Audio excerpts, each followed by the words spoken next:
Pada presentasi kali ini kita masih di bab 6 mekanika fluida, yaitu analisis momentum pada sistem aliran.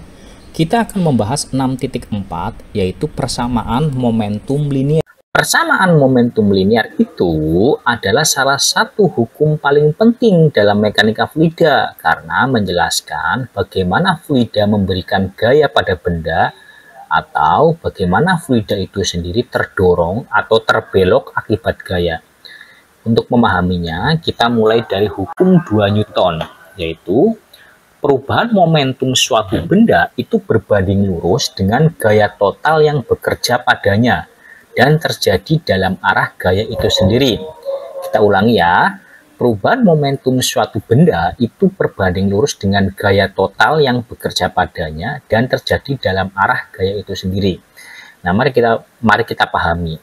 Artinya apa? Jika ada gaya yang bekerja pada fluida, gayanya apa? Ya misalnya tekanan, berat, reaksi dari dinding pipa. Nah, jika ada gaya yang bekerja pada fluida, maka fluida itu akan mengalami percepatan atau perubahan arah. Nah, itu artinya sebaliknya, fluida yang mengalir juga bisa memberi gaya pada benda di sekitarnya. Oke, saya ulangi. Artinya jika ada gaya yang bekerja, misalnya ada gaya tekanan yang bekerja, maka fluida itu akan mengalami percepatan atau perubahan arah. Nah, persamaan hukum 2 Newton. Hukum Newton untuk massa M yang dikenai gaya total F, sigma F, ditulis sama dengan sigma F sama dengan M dV per dt. Atau bisa kita tulis D per dt M kalikan V.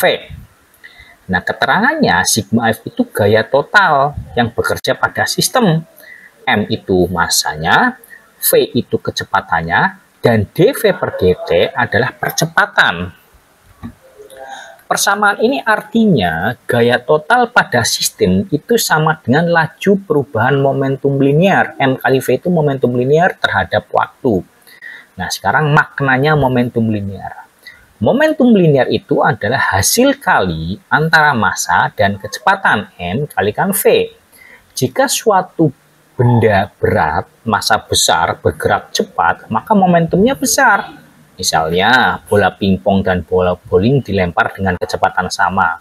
Bola bowling lebih sulit dihentikan karena momentumnya lebih besar. Pada fluida, momentum juga ada di setiap partikel cairan atau udara yang bergerak. Oke ya. Sekarang momentum dalam fluida yang mengalir. Fluida sulit dilacak partikel demi partikel, jadi kita biasanya tidak mengikuti sistem, yaitu tetes air tertentu sistem itu. Tapi volumenya tetap di ruang, disebut kontrol volume. Untuk berpindah dari sistem ke kontrol volume, nah digunakan apa yang dinamakan Reynolds Transform Theorem, RTT, yang memungkinkan kita menulis ulang hukum Newton untuk fluida yang terus mengalir melewati batas volume.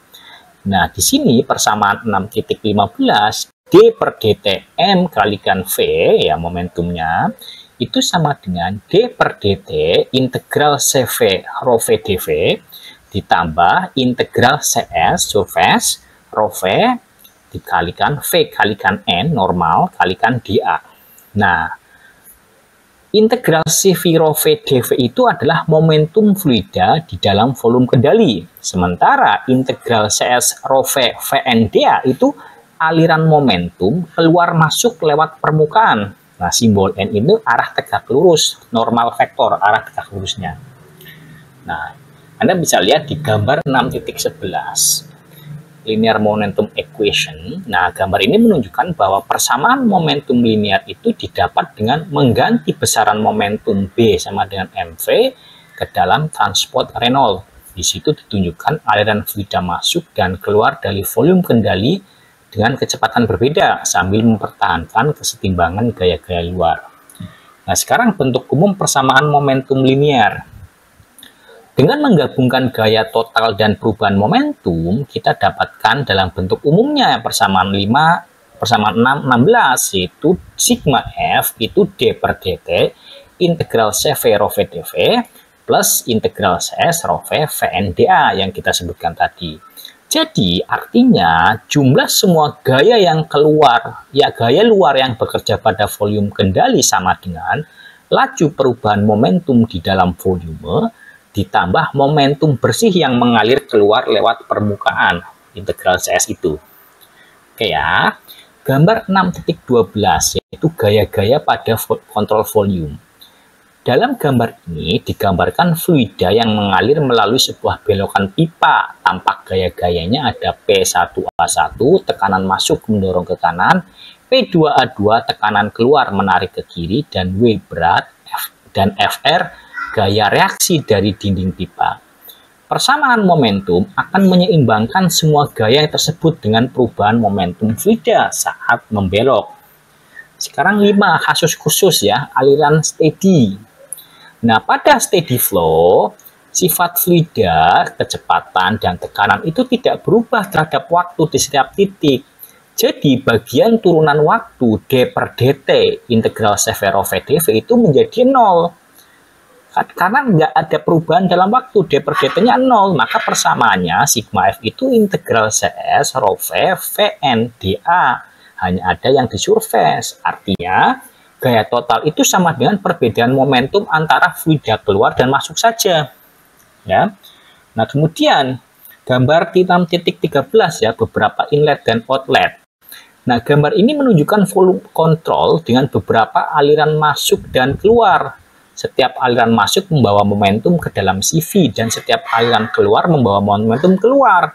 Jadi total perubahan momentum fluida dihitung dari semua inlet dan outlet itu. Nah, rumusnya adalah persamaan 6/20 sigma F sama dengan sigma out M out V out dikurangi sigma in M in F in. Jadi M dotnya sama dengan rho VA laju aliran massa, V-nya kecepatan rata-rata, dan A-nya luas penampang. Nah, sekarang ada faktor koreksi momentum flux beta. Dalam praktek, kecepatan tidak selalu sama di seluruh penampang pipa. Ada profil kecepatan. Maka digunakan faktor koreksi beta untuk menyesuaikan persamaan momentum nyata. Jadi, sigma F sama dengan d per dt CV integral Severov dV plus integral out beta M out V out minus integral in beta M in V in.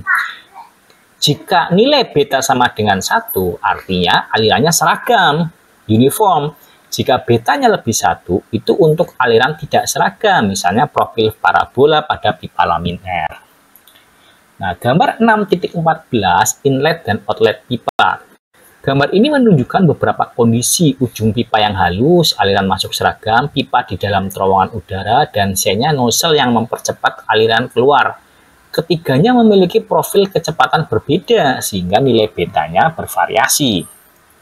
Nah, kemudian steady flow dengan satu inlet dan satu outlet. Kasus yang paling sederhana dan paling sering digunakan adalah dalam soal persamaan 6.26. Sigma F sama dengan M dot kalikan beta 2 V2 min beta 1 V1. Artinya gaya total pada sistem itu sama dengan laju aliran massa dikalikan perubahan kecepatan antara outlet dan inlet. Anda bisa lihat gambar 6.17 dan 6.18. Gambar 6.17 itu menunjukkan satu aliran masuk dan satu aliran keluar dari volume kendali.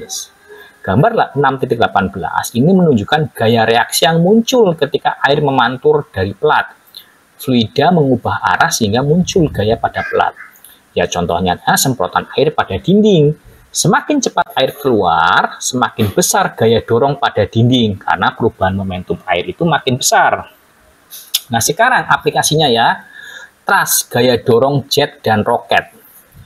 Ketika tidak ada gaya luar, misalnya berat atau tekanan seimbang, maka 0 sama dengan d per dt integral Severov dV ditambah sigma out M V out minus sigma M dot V in.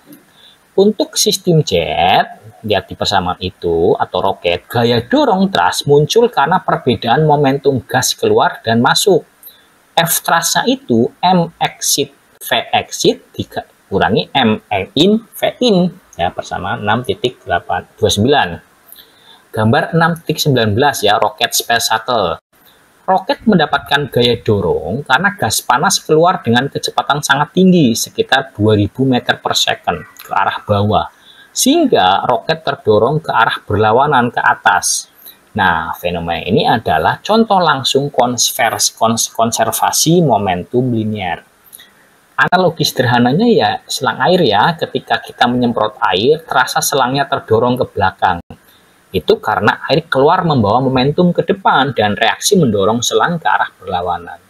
Jet pesawat, gas dibuang ke belakang dengan kecepatan tinggi, maka pesawat terdorong ke depan. Nah, kesimpulannya, momentum linear itu menjelaskan hubungan antara gaya dan perubahan gerak fluida. Persamaan ini digunakan untuk menghitung gaya dorong tras, reaksi belokan pipa, dan gaya pada plat misalnya. Gambar dan rumus di bagian ini membantu kita memahami bahwa fluida yang mengalir dapat memberikan gaya besar, bahkan tanpa kontak langsung. Nah, semua ini kan berasal dari prinsip yang sederhana Newton. Setiap aksi aliran keluar menghasilkan reaksi yang sama dan berlawanan, yaitu gaya dorong ke belakang.